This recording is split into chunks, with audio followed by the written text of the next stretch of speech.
tous, j'espère que vous allez bien, par la grâce du Seigneur. On va commencer ce culte de louange, d'adoration, avec le temps de partage. Je souhaite la bienvenue à ceux qui nous regardent aussi sur Internet. Soyez bénis dans le nom de Jésus. On va louer le Seigneur, on va l'adorer parce qu'il est digne de louange et d'adoration. Et dans la joie, on veut lui dire, Jésus, je te suivrai. Et quand ça va bien, on veut lui dire, Jésus, je te suivrai. Quand ça ne va pas, on veut lui dire, Jésus, je te suivrai. Et en toutes circonstances, on veut lui dire ça.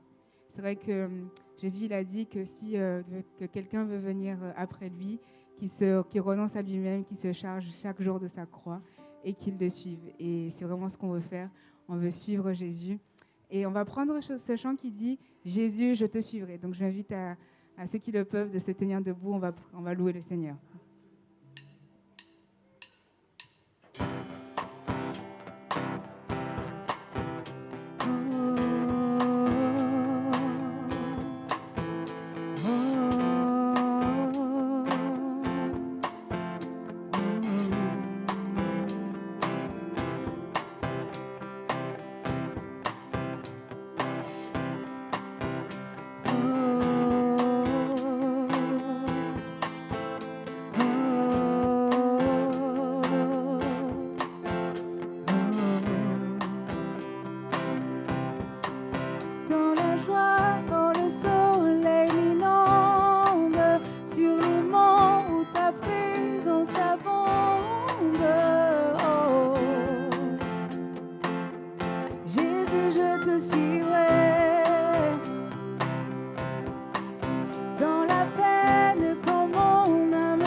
Tu es mort pour moi, Seigneur. Tu es mort pour moi. Je vivrai pour toi toujours.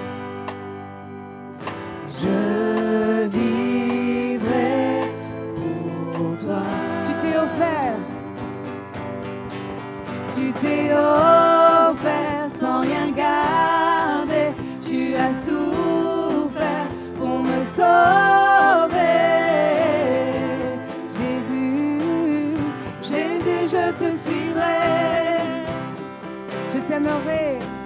Je t'aimerai plus que la vie, te servirai malgré le prix. Oh Jésus, Jésus, je te suivrai.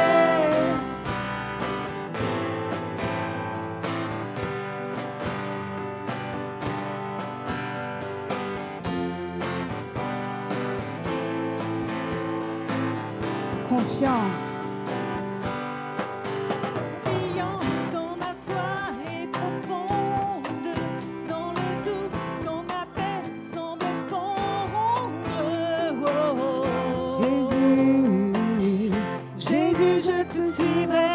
Tu es mort pour moi, Seigneur. Tu es mort pour moi. Je vivrai pour toi. Je vivrai pour toi. Tu t'es offert, tu t'es offert, tu t'es offert sans rien garder. Tu as souffert pour me sauver. Je te suivrai, je t'aimerai plus que la vie, te servirai malgré le prix. Oh Jésus, Jésus, je te suivrai. Oh,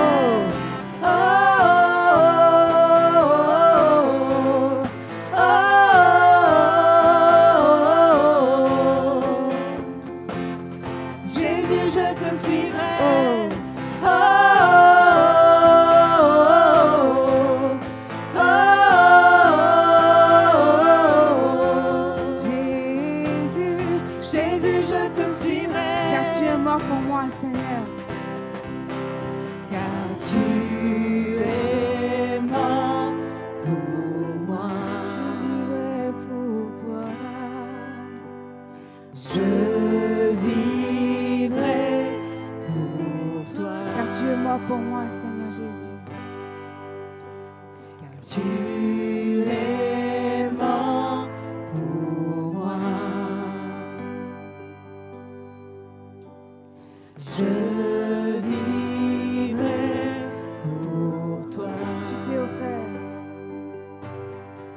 Tu t'es offert sans rien garder.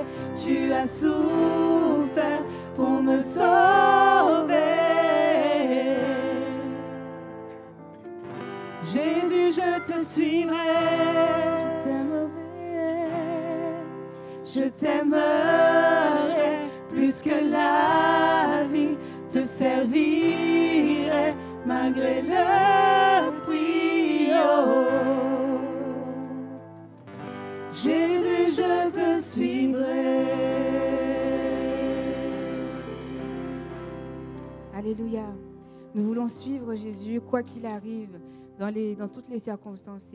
Et notre Seigneur, il est beau, notre Jésus, il est magnifique et son éclat nous éblouit encore aujourd'hui.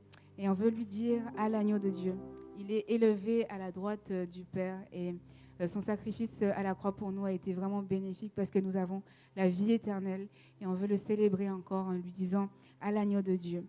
Donc on va prendre ce chant.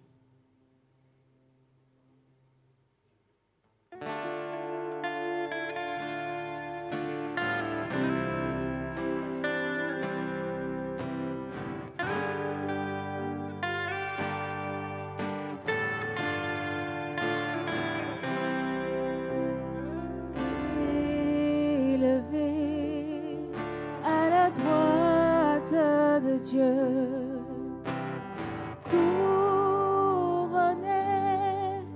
de 1000 couronnes, tu resplendis comme un soleil radieux. Les êtres crient autour de ton trône, à l'agneau de Dieu. Sois la gloire à l'agneau de Dieu, la victoire à l'agneau de Dieu, soit le règne pour tous les siècles. Amen.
À l'agneau de Dieu soit la gloire.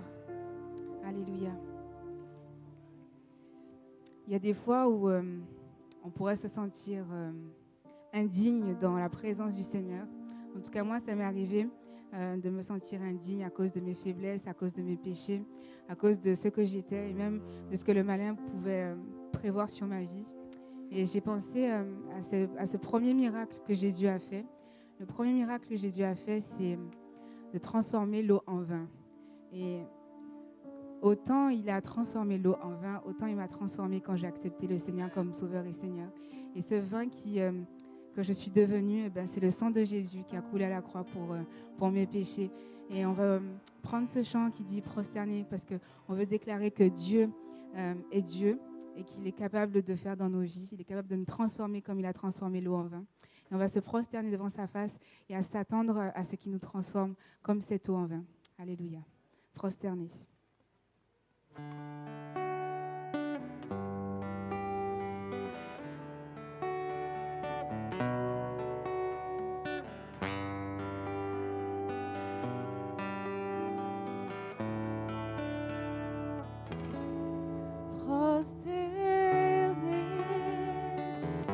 Nous confessons, tu es Dieu en ce lieu. Prosternés, nous confessons, tu es Dieu en seul. Prosternés, nous confessons, tu es Dieu en ce lieu, en ce lieu. Prosternés, nous confessons, tu es Dieu en ce lieu. Et je m'attends à toi, Seigneur. Je m'attends à toi. Tu es tout pour moi. Éclairé de ta présence, prosterné, adoré.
Bienvenue à tous.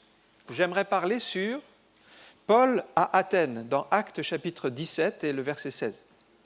Comme Paul les attendait à Athènes, il sentait au-dedans de lui son esprit s'irriter à la vue de cette ville pleine d'idoles.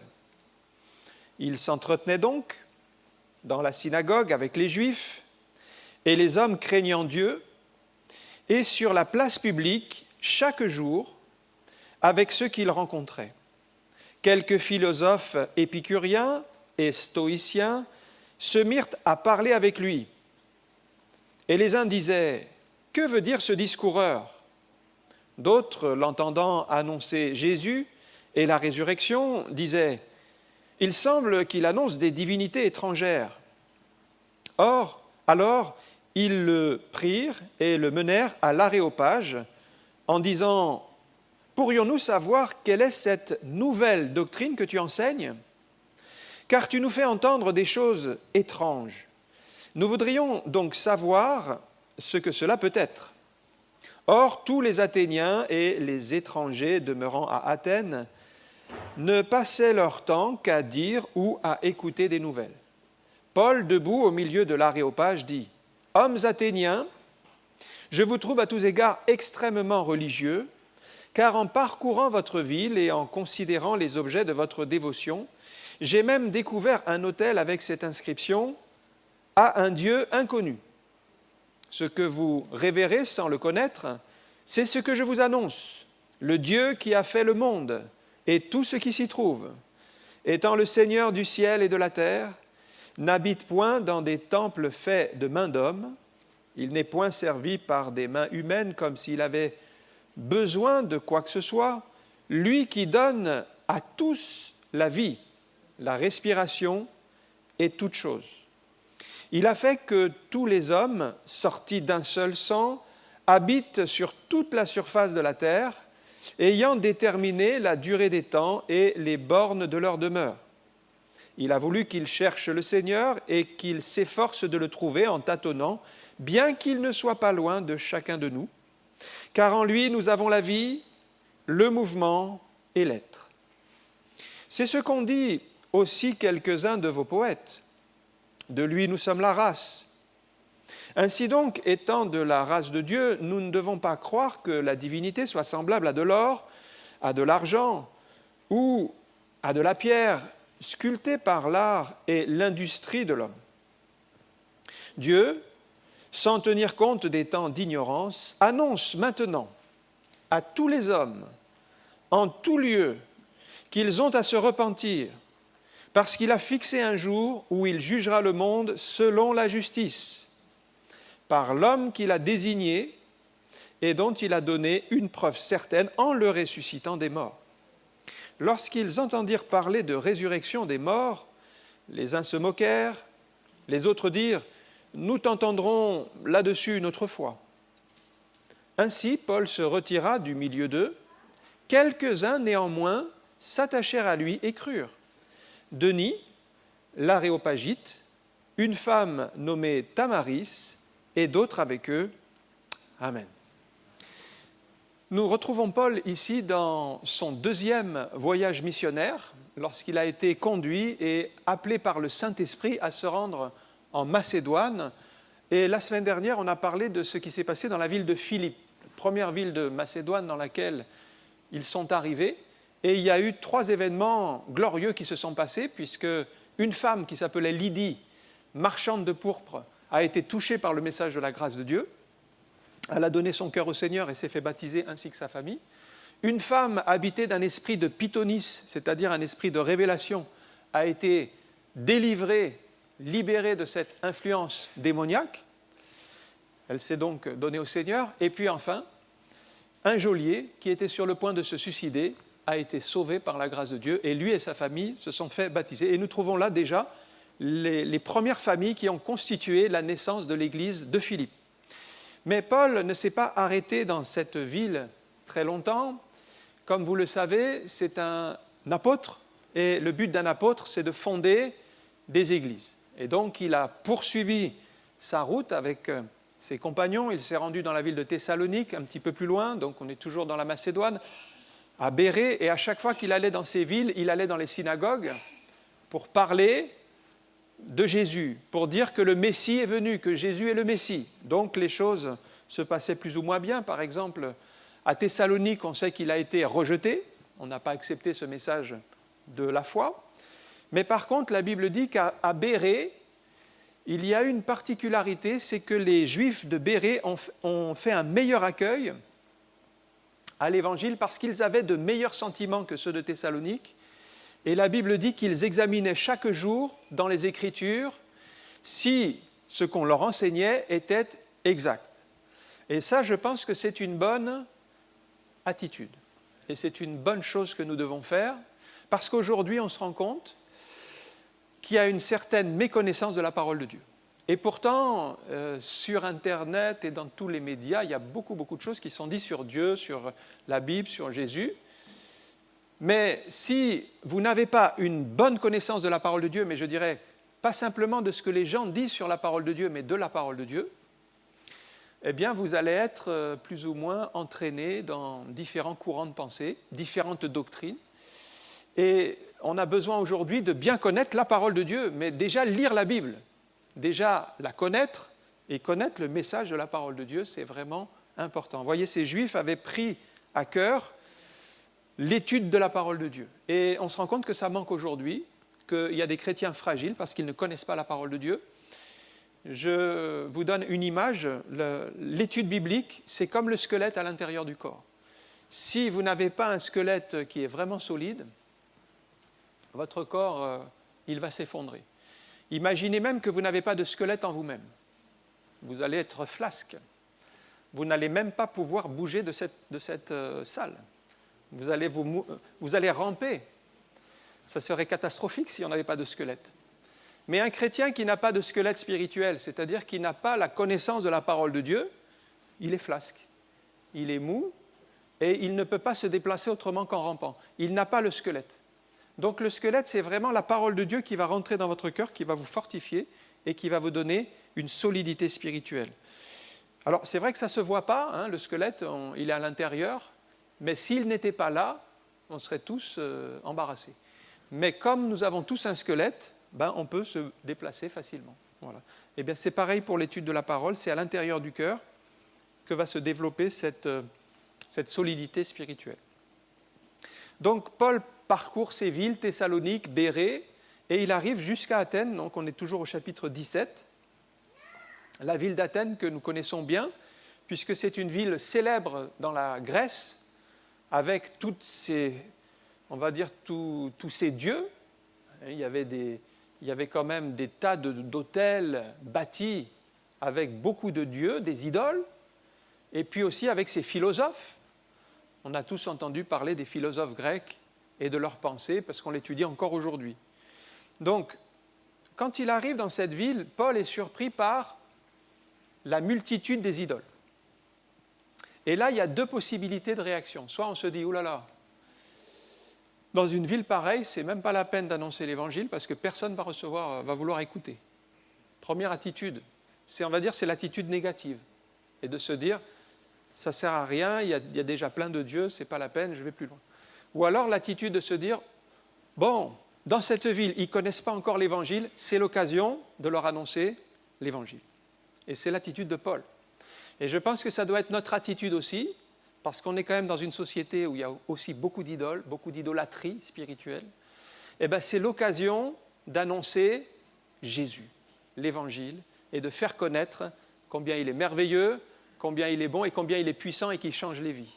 Parce que les gens ne connaissent pas Jésus. Comme à Athènes, ils ne connaissaient pas la bonne nouvelle. Voilà la bonne occasion. Alors le premier point, c'est donc le constat au verset 16, que cette ville était remplie d'idoles. Une ville pleine d'idoles. On sait qu'à l'époque, les idoles, c'était quoi? C'était des statues qui représentaient des dieux. Alors, c'était des faux dieux. C'était le dieu de Zeus, c'était le dieu, il y avait Apollon, il y avait Hermès, il y avait Athéna, enfin, il y avait 12 dieux parmi les Grecs et même davantage. Mais en tout cas, à Athènes, on en célébrait 12 particulièrement qui étaient honorés. et les innombrables dieux étaient des idoles. Alors d'où viennent ces idoles? Eh bien, les idoles viennent déjà du péché du cœur humain qui fait que l'homme a besoin de se créer des dieux, de se faire des dieux. Ces idoles sont donc de l'imagination des hommes et ils sont le produit d'une volonté de chercher au-delà de l'être humain des solutions. Et puis, ça vient aussi du besoin religieux, parce qu'au fond de chaque être humain, il y a le besoin d'aller au-delà de cette terre, parce qu'en fait, Dieu a mis dans chaque être humain la pensée de l'éternité. Et c'est pourquoi il existe des milliers de religions, parce que dans chaque cœur humain, il y a ce désir, et qu'est-ce qui se passe après la mort? À quoi sert la vie? Et donc, voilà, tout ça, ça crée des nouvelles religions, des religions que vous connaissez, qui existent encore aujourd'hui. Donc, c'était une ville pleine d'idoles. Des idoles, vous allez me dire, mais aujourd'hui, il n'y a plus d'idoles. Si, il y a encore des idoles. Alors, ce ne sont plus forcément des statues, comme autrefois, à l'époque des Grecs. Elles ne sont pas sur des autels au centre-ville. Mais les idoles, aujourd'hui, qu'est-ce que c'est? C'est tout ce qui, dans votre cœur, prend la place qui revient à Dieu. Eh bien, la Bible appelle ça des idoles. Alors, ce sont des idoles invisibles, mais ça prend la place de Dieu. Dans votre cœur, en fait, il y a un trône, et ce trône, il doit y avoir Dieu dessus, Dieu qui règne sur votre vie. Si sur votre vie, ce n'est pas Dieu en premier, si vous le mettez à la deuxième ou troisième place, c'est déjà qu'il y a une idole dans votre cœur qui a pris la place de Dieu. Qu'est-ce que c'est ces idoles? Pour beaucoup de gens, leur idole, c'est une idole portative, c'est leur téléphone portable. Ils s'endorment avec, ils se lèvent avec, quand ils mangent, ils ont leur idole à côté, ils regardent toujours leur idole, ils sont connectés à leur idole, ça a pris, ils passent plus de temps dans leur téléphone que dans la parole de Dieu. À un moment donné, ça devient une idole. Ça prend trop de place. Attention.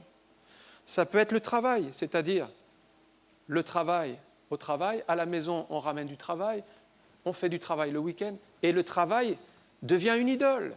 Ça prend la place de Dieu. Il n'y a plus de temps pour Dieu. Ça peut être la réfection d'une maison. On y passe tous nos week-ends, on y passe toutes nos soirées, tout notre temps libre. Ça devient une idole. Ça peut être des loisirs. On n'a plus le temps pour Dieu parce qu'on s'occupe des loisirs. Les loisirs prennent toute la place. Ça prend la première place. Ça devient une idole. Ça peut être l'argent. On ne vit que pour l'argent. On cherche à gagner plus d'argent. Ça devient une idole. Jésus en a parlé, par exemple, dans Matthieu chapitre 6, verset 24. « Nul ne peut servir de maître, car ou il haïra l'un et aimera l'autre, ou il s'attachera à l'un et méprisera l'autre. Vous ne pouvez servir Dieu et Mammon. » Et ce nom de Mammon, c'est un nom propre, mais qui est le nom d'une idole. Et cette idole, ça s'appelle en français l'argent, le dieu argent.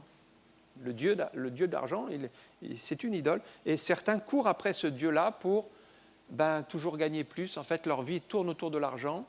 Et en fait, la première place dans leur cœur, c'est l'argent, c'est Mammon, cette idole qui doit être déracinée de tous les cœurs. Toutes les idoles, en fait, sont des faux dieux. Et toutes les idoles doivent disparaître de notre vie. C'est-à-dire que dans notre vie, notre cœur doit être pleinement la résidence de Dieu, mais Dieu ne partage pas sa gloire. S'il y a encore des idoles dans votre cœur, vous ne pourrez pas faire la volonté de Dieu. Vous serez freiné, vous serez bloqué. Il y a encore des idoles. Vous allez dire, oui, mais ça, ce n'est pas pour les chrétiens. On se rend compte qu'il y a des croyants. Déjà dans l'Ancien Testament, si vous regardez Ézéchiel 14, verset 6, il y a des croyants qui adoraient Dieu, le Dieu que nous connaissons, mais en même temps qui avaient des idoles dans leur vie. Ils conservaient des idoles et ils leur vouaient un certain culte. Et c'est pourquoi Dieu les reprend dans Ézéchiel 14, 6. C'est pourquoi dit à la maison d'Israël, ce sont donc les croyants, « Ainsi parle le Seigneur l'Éternel, revenez et détournez-vous de toutes vos idoles. Détournez les regards de toutes vos abominations. Détournez-vous des idoles. » Pourquoi cette parole? Parce que le peuple était plus attaché à ses idoles qu'à Dieu. Et à un moment donné, ils étaient en train de s'égarer, d'aller sur un chemin de perdition, et c'était la mort au bout du compte. Les idoles, donc, sont dangereuses, et c'est pourquoi Dieu dit « détournez-vous, débarrassez-vous-en », Parce que c'est vrai que les faux dieux, en fait, ils n'existent pas. Il n'y a pas d'autre Dieu que Dieu, il n'y a qu'un seul Dieu, on est d'accord. Tous les faux dieux, on a parlé de Zeus, on a parlé d'Apollon, tous ces dieux ne sont que de l'imaginaire.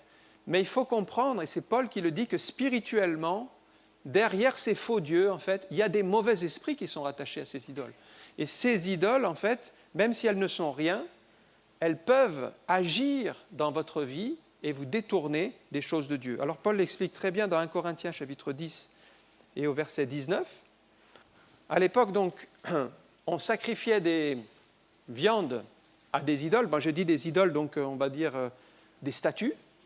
C'était la méthode d'honorer les dieux à l'époque. Eh bien, Paul explique très bien que derrière ces statues, il n'y a rien. Alors il dit dans 1 Corinthiens chapitre 10, verset 19, « Que disent donc? Que la viande sacrifiée aux idoles est quelque chose? Ou qu'une idole est quelque chose? On sait très bien que c'est que de la pierre, nullement. Je dis que ce qu'on sacrifie, on le sacrifie à des démons. » Voilà le problème. C'est que derrière ces idoles de pierre, en fait, ces faux dieux qui n'existent pas, il y a quand même des mauvais esprits qui sont là, et non à Dieu. Or, je ne veux pas que vous soyez en communion avec les démons. Qu'est-ce que Paul explique ici? Il explique très bien que les idoles en elles-mêmes sont mortes, elles sont muettes, elles ne peuvent rien faire, mais que derrière ces idoles, et les gens qui s'y attachent, en fait, il y a des puissances impures. Et ces puissances impures vont manipuler les uns, manipuler les autres, agir pour l'un, agir pour l'autre. Et voilà pourquoi Paul dit, mais fuyez l'idolâtrie. Ne rentrez pas en communion avec ces idoles, parce que derrière ces idoles, il y a des mauvaises puissances qui vont vous détruire. Ça s'appelle le compromis. Le compromis. Il y a des années, c'était à l'époque de la guerre de sécession, les États du Nord aux États-Unis donc, faisaient la guerre aux États du Sud. Et ils avaient chacun un uniforme différent pour se reconnaître dans les batailles. Il y avait un agriculteur qui était à la frontière entre le Nord et le Sud. Et il ne savait pas comment la guerre allait tourner. Alors il a eu l'idée astucieuse de faire un mélange. Il a mis la tunique des nordistes et il a mis le pantalon des sudistes. Ainsi, il a pensé qu'il serait épargné de la guerre, que les deux verraient un allié.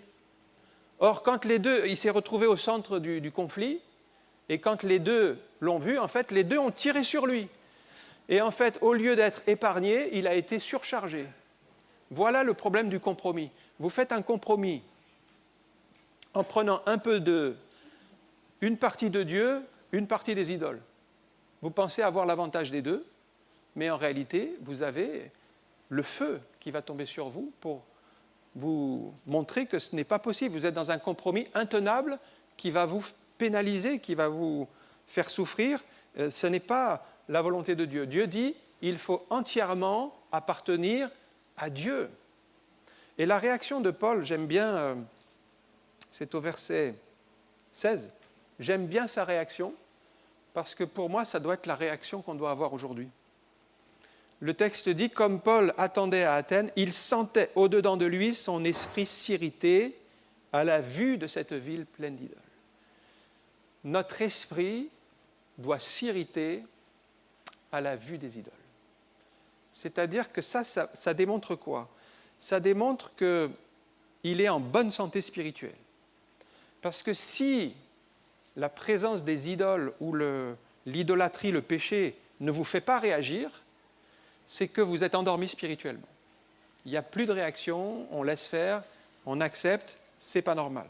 Or, Paul réagit. Vous voyez, si par exemple, on vous critique, on vous critique une sœur de votre église ou on juge un frère, si vous n'avez pas de réaction et que vous acceptez même d'entrer dans ces critiques, dans ces jugements, c'est que vous êtes endormi spirituellement. Si vous n'avez pas la haine du péché, si vous acceptez que le péché rentre dans votre vie, vous laissez faire, eh bien, vous êtes endormi spirituellement.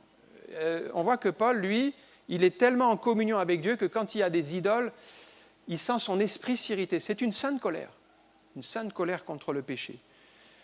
si on n'a pas cette sainte colère, c'est qu'on a laissé un accès au diable. Éphésiens 4, 26, ne donnez pas accès au diable. Ne donnez pas accès au diable. Ça veut dire que si on est dans le compromis, on va donner un accès. Et rappelez-vous ce qui s'est passé avec Jésus quand il est rentré dans le temple et qu'il a vu cet argent qui était véhiculé par rapport aux sacrifices, les gens qui faisaient du profit, les gens qui prenaient la maison de l'Éternel pour une maison de commerce. Qu'est-ce qui s'est passé dans le cœur du Seigneur? Il s'est irrité. Il a senti dans son esprit comme une sainte colère et il a fait un fouet et il a renversé les tables des changeurs et il a chassé tous ceux qui faisaient du commerce et il a dit « Ma maison ne sera pas appelée une maison de commerce, mais une maison de prière pour toutes les nations. » Donc cette colère-là, elle est normale. Et si vous ne l'avez pas, si on laisse tout faire, parce qu'on dit maintenant tout le monde le fait, ben c'est que quelque part, on a laissé le péché régner dans notre cœur et on a des idoles à déraciner. Deuxième élément, c'est au verset 18, ce sont les philosophes. Quelques philosophes qui discutaient, les épicuriens, les stoïciens, ils parlaient avec Paul et ils voulaient en savoir plus sur le message de l'Évangile. La ville d'Athènes était célèbre pour ses philosophes. Il y avait beaucoup de philosophes grecs.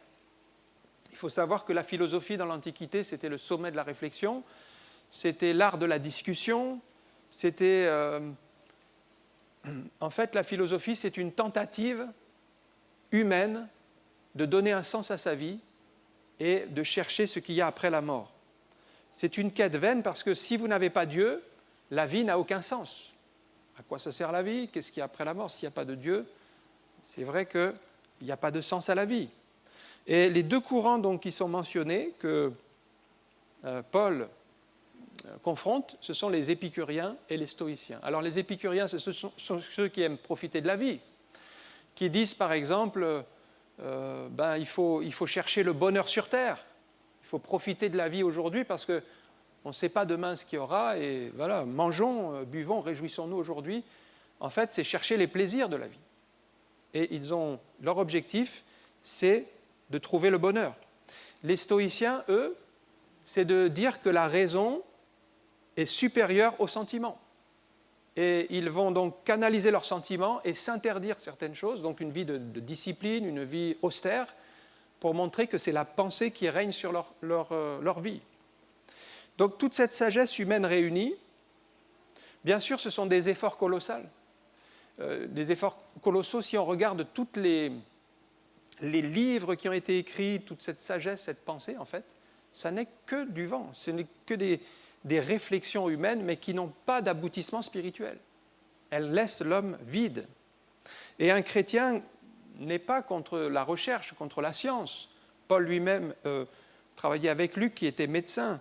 Mais il y a plus que la science, il y a la révélation. Par exemple, dans Luc 10, 21, on voit que ça va au-delà de l'intelligence, ça va jusqu'à la révélation. En ce moment même, Jésus tressaillit de joie par le Saint-Esprit, et il dit « Je te loue, Père, Seigneur du ciel et de la terre, de ce que tu as caché ces choses aux sages et aux intelligents, et de ce que tu les as révélées aux enfants. Oui, Père, je te loue de ce que tu l'as voulu ainsi. » Et notez bien le verbe « révéler ». Il y a un moment donné où nous avons besoin d'une révélation. Ce n'est pas la science, ce n'est pas l'intelligence, c'est la révélation.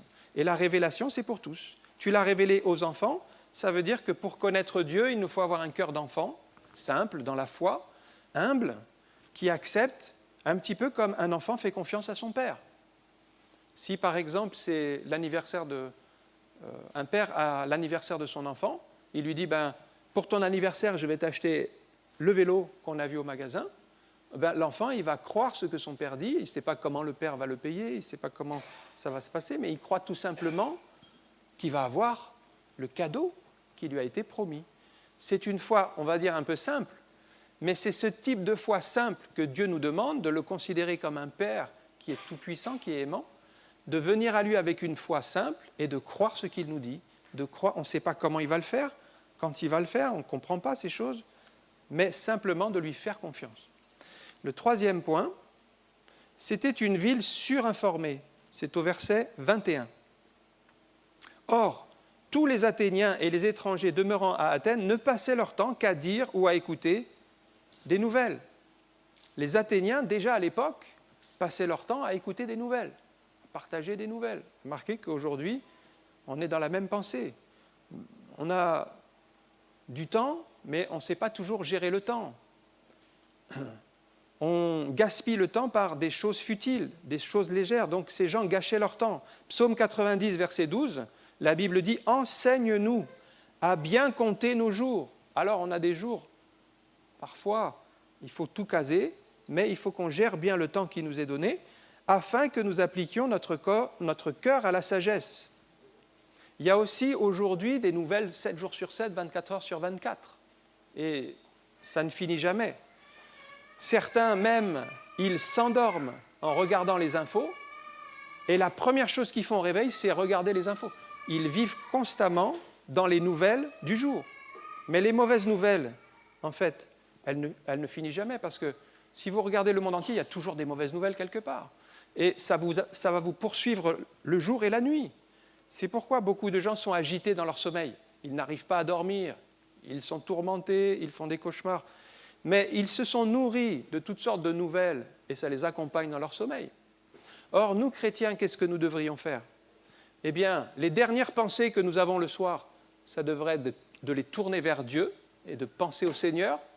Comme ça nous accompagne pendant la nuit. Et les premières pensées au réveil, c'est de se tourner vers Dieu et de penser au Seigneur.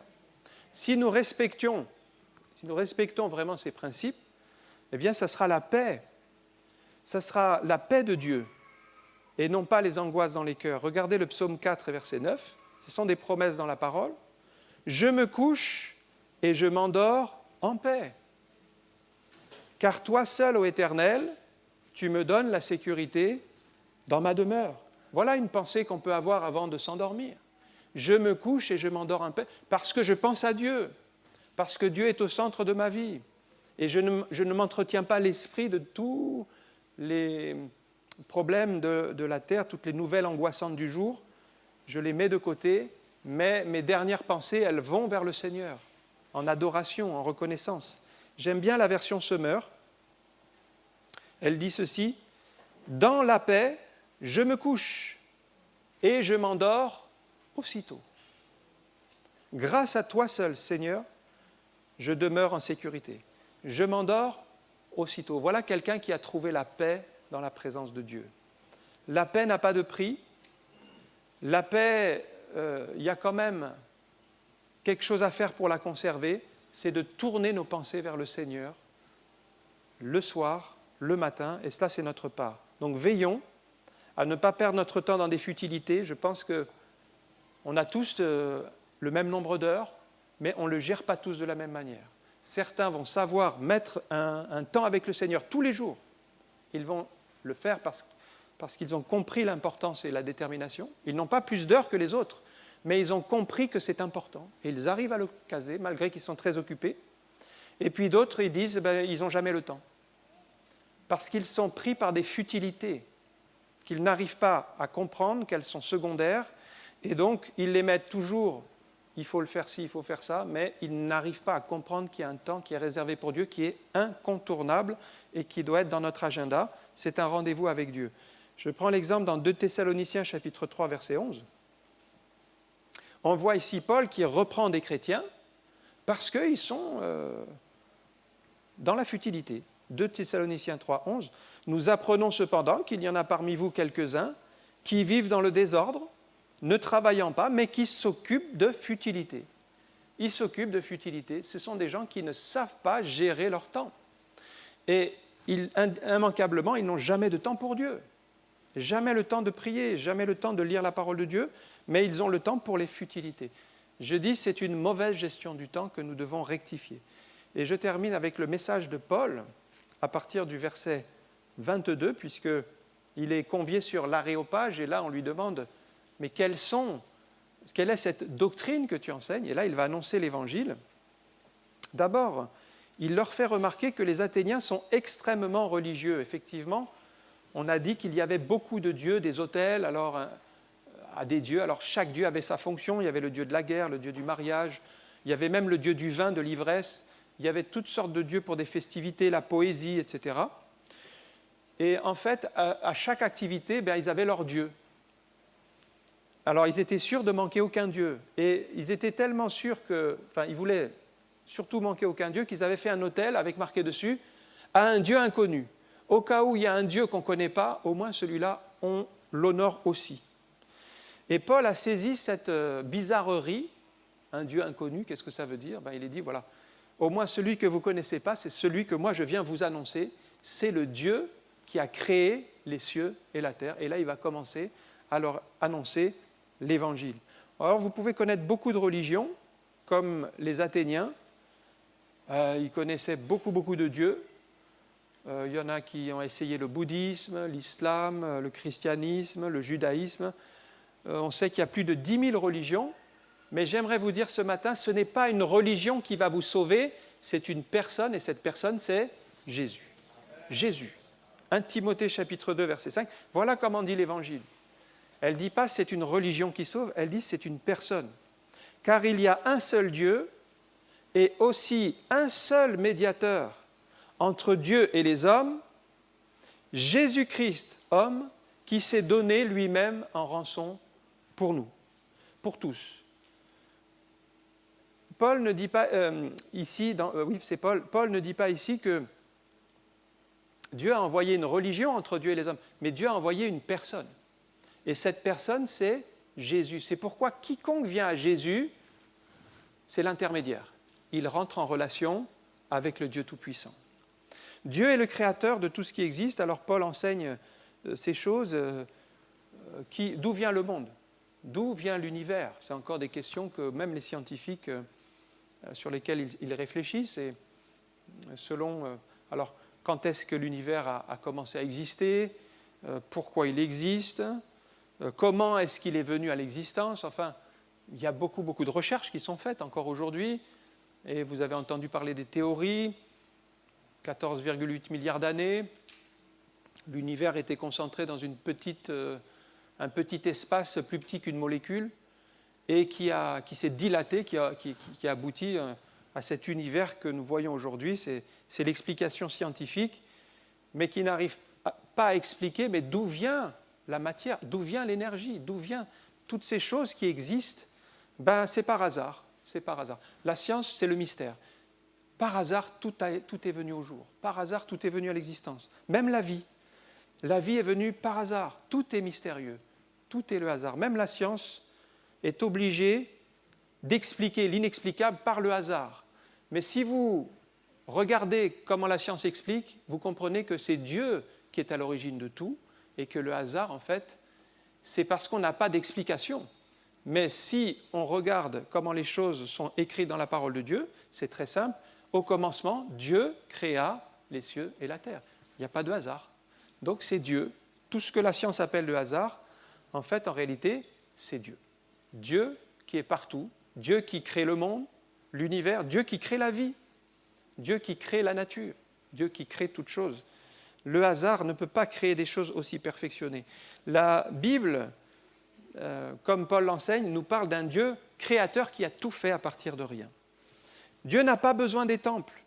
Paul leur explique, il habite dans le ciel. Alors, la demeure de Dieu, vous ne la verrez pas dans les télescopes.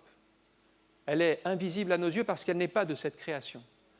Quand nous parlons du paradis, le paradis, vous ne pouvez pas le voir avec vos yeux. Aujourd'hui, on sait qu'il y a des télescopes qui voient très loin dans le ciel, même des galaxies éloignées. Mais dans cet univers, ils ne verront pas le paradis, parce que le paradis est d'une autre création. Il y a la création physique, ce que la science observe, mais il y a la création spirituelle, ça c'est le domaine de Dieu. Et elle est au-delà de cette création physique. Et c'est là où Dieu a sa demeure. Alors il annonce, surtout le point clé de ce message, c'est quand Paul annonce que Dieu annonce à tous les hommes, en tout lieu, qu'ils ont à se repentir. Et là on arrive à la décision et au choix. Oui, Dieu existe, il a envoyé Jésus qui est mort à la croix pour effacer nos péchés, mais il y a encore une chose que Dieu ne va pas faire à notre place, se repentir et croire. Et là, il annonce la décision. Il n'y a pas d'autre moyen de s'approcher de Dieu. Si vous ne reconnaissez pas vos péchés, si vous ne croyez pas, vous ne pouvez pas rentrer en relation avec Dieu. Et c'est ce qu'il explique à ces Athéniens. Encore aujourd'hui, je dirais qu'on est dans le même contexte, c'est le même message, et nous annonçons encore aujourd'hui à tout homme, en tout lieu, à Toulouse, dans tous les pays du monde, c'est le même moyen, c'est la repentance. Demandez pardon pour vos péchés, croyez à la bonne nouvelle, et vous serez sauvés et pardonnés de vos péchés. Le message est simple, le message est toujours le même, et nous disons que seul le sang de Jésus est efficace pour apporter la paix et le pardon des péchés. Alors, en conclusion, on voit que quelques-uns ont cru. Donc Paul a eu raison de parler à ces intellectuels. Vous voyez, ces gens qui étaient des philosophes, c'est très difficile parce qu'ils sont dans leur réflexion intellectuelle, ils ne veulent pas ouvrir leur cœur. Mais quand même, quelques-uns crurent. Donc ce n'est jamais inutile de donner votre témoignage. Même à des gens, vous pensez, ceux-là, ils ne se convertiront jamais. Mais vous ne savez pas ce que Dieu va faire avec votre témoignage, parce que ce n'est pas vous qui allez convertir la personne, c'est l'Esprit qui va la convaincre de péché, de justice et de jugement. Vous allez juste témoigner de ce que Dieu a fait dans votre vie, de ce que vous croyez que Dieu est le Créateur des cieux et de la terre, comme Paul l'explique, de ce qu'il a envoyé Jésus pour nous sauver, de ce qu'il n'y a que la repentance et la foi qui permettent cela. C'est le simple message de l'Évangile. Partagé à des personnes, alors ici ce sont des grands intellectuels, des savants, mais en même temps, ces savants, ils ont besoin de Dieu comme les autres. Et quelques-uns se sont attachés à l'Évangile. Et puis après, Dieu a continué son œuvre. Donc ne vous découragez jamais de témoigner, même si vous ne voyez pas le fruit, parce que Paul, il en a vu quelques-uns, mais après, ces quelques-uns, ils vont continuer le travail. Ils vont en parler à leurs collègues, ils vont témoigner à d'autres, et puis ça peut faire boule de neige. Donc, continuons à témoigner, même s'il n'y en a qu'une personne qui est touchée, gloire à Dieu. Et puis après, c'est une décision personnelle. Ce n'est pas nous qui convertissons les gens, mais nous témoignons. Par contre, le Seigneur va toucher leur cœur et permettre qu'ils changent de vie. On va prier un instant. Merci encore pour ta parole, parce qu'elle est pleine de bons conseils pour notre vie, pour notre âme. Et nous voyons combien Paul a pu amener l'Évangile dans cette ville remplie d'idoles. Et nous croyons encore aujourd'hui, Seigneur, que tu veux toucher des cœurs dans nos villes où il y a beaucoup d'idolâtrie, beaucoup de péchés, beaucoup d'éloignement de Dieu. Eh bien, c'est l'occasion d'annoncer Jésus qui est venu pour nous pardonner de nos péchés, pour nous donner une nouvelle vie et pour nous donner un nouveau départ, un sens à notre existence. Et je te prie, Seigneur, que nous puissions vraiment être des témoins comme Paul a pu témoigner sur cette place, à l'occasion, dans le travail, dans la famille, quand nous sommes en discussion avec des personnes qui ne connaissent pas le Seigneur. Eh bien, donne-nous les paroles et les mots qu'il faut, Seigneur, pour parler de ta part, avec sagesse, avec ton onction, avec, Seigneur, ce désir de toucher les cœurs. Dans le nom de Jésus, nous te rendons toute la gloire. Amen. Que le Seigneur vous bénisse.